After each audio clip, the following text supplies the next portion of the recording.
அனைத்து உரிமை குரல் நண்பர்களுக்கும் வணக்கம். நாம் தமிழர் கட்சியுடைய நிர்வாகியான ஜெகதீஷனிடம் பார்த்தீங்கன்னா தற்போது காவலர்கள் ஒரு மன்னிப்பு கேட்டிருக்காங்க. இது எதனால அப்படின்றது குறித்து அந்த வீடியோவில் முழுமையாக பார்க்க போகிறோம். வாங்க பார்க்கலாம்.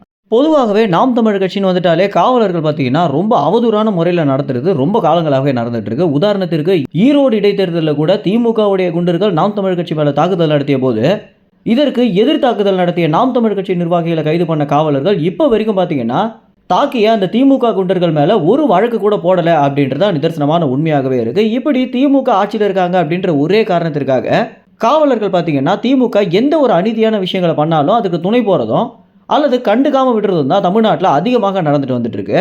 இந்த விஷயங்களுக்கு மாற்றாக தற்போது காவலர்கள் பார்த்தீங்கன்னா நாம் தமிழர் கட்சியுடைய நிர்வாகிகளிடம் மன்னிப்பு கேட்டது அப்படின்றது நம்ம தமிழ்நாட்டு காவலர்களுக்கு என்னதான் ஆச்சு அப்படின்னும் இதற்கு பின்னணியில் உண்மையிலேயே என்ன காரியம் இருக்கு அப்படின்றதான் தற்போது ஒரு தகவல் கிடைச்சிருக்கு.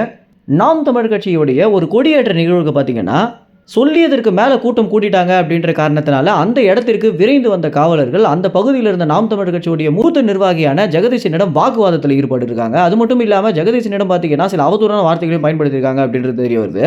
கள்ளக்குறிச்சியில் ஒரு பகுதியில் பார்த்தீங்கன்னா இந்த கொடியேற்ற நிகழ்வு நடந்துட்டு இருக்கும்போது வெறும் 500 பேரே கூடுவாங்க அப்படின்னு நினைச்ச நிலையில் திடீரென 500க்கும் மேற்பட்ட மக்கள் கூடியதனால அந்த இடத்துல போக்குவரத்து நெரிசல் ஏற்பட்டிருக்கு அப்படின்னு காவலர்கள் அந்த பகுதிக்கு வந்து உடனடியாக ஜெகதீசன் மற்றும் நாம் தமிழர் கட்சியுடைய ஒரு சில நிர்வாகிகளிடம் ரொம்ப அவதூறான முறையில் பேசிய ஒரு காரணத்தினால இந்த இடத்திற்கு நாம் தமிழர் கட்சியுடைய வழக்கறிஞர் பாசறை பார்த்தீங்கன்னா போயிருக்காங்க. அது மட்டும் இல்லாமல் அந்த இடத்துல ஏற்கனவே பர்மிஷன் வாங்கிட்டாங்க அப்படின்னு தெரிஞ்ச பிறகு காவலர்கள் உடனடியாக மன்னிச்சிடுங்க ஐயா அப்படின்னு கேட்டதும் போக்குவரத்து நெரிசல்னால எங்களுக்கு மேலே இருக்கக்கூடிய காவலர்கள் எங்களை ரொம்ப அவதூறாக திட்டாங்க, அந்த கடுப்புலேயே வந்ததுனால இவ்வளோ பெரிய கூட்டத்தை பார்த்த உடனே நாங்களும் சற்று தவறுதலாக பேசிட்டோம் அப்படின்னும் மன்னிப்பு கேட்டது மட்டும் இல்லாமல் இந்த ஒரு விஷயத்தை நம்மளுக்குள்ளே வச்சுப்போம், இதை பெரிய விஷயமாக மாற்ற வேண்டாம் அப்படின்னும் அண்ணன் இடத்துல சொல்ல வேண்டாம் அப்படின்னு கேட்டுட்டு போயிருக்காங்க இந்த காவலர்கள்.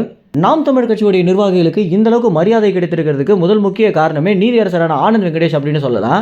ஏன்னா நீதியரசரான ஆனந்த் வெங்கடேஷ் மட்டும் இல்லாமல் ஒரு சில நீதிமன்றங்களில் பார்த்தீங்கன்னா நீதியரசர்கள் நாம் தமிழர் கட்சி தற்போது மாநில அளவில் அங்கீகரிக்கப்பட்ட கட்சியாக மாறியதுனால அவங்களுடைய எல்லா நிகழ்வுக்குமே காவலர்கள் தங்களுடைய ஆதரவையும் தங்களுடைய பாதுகாப்பையும் கொடுக்கணும் அப்படின்றது கட்டாயமாக மாற்றப்பட்டிருக்கு அப்படின்னு நீதியரசர்கள் போட்ட உத்தரவு தான் காவலர்கள் தற்போது நிர்வாகிகள் இடத்துல மன்னிப்பு கேட்டதற்கு ஒரு தூண்டுதலாக இருந்திருக்கு அப்படின்னே சொல்லலாம். இந்த தகவல் குறித்து என்ன நினைக்கிறீங்க அப்படின்றது உங்கள் கமெண்ட்ஸில் தெரிவிங்க. நன்றி, வணக்கம்.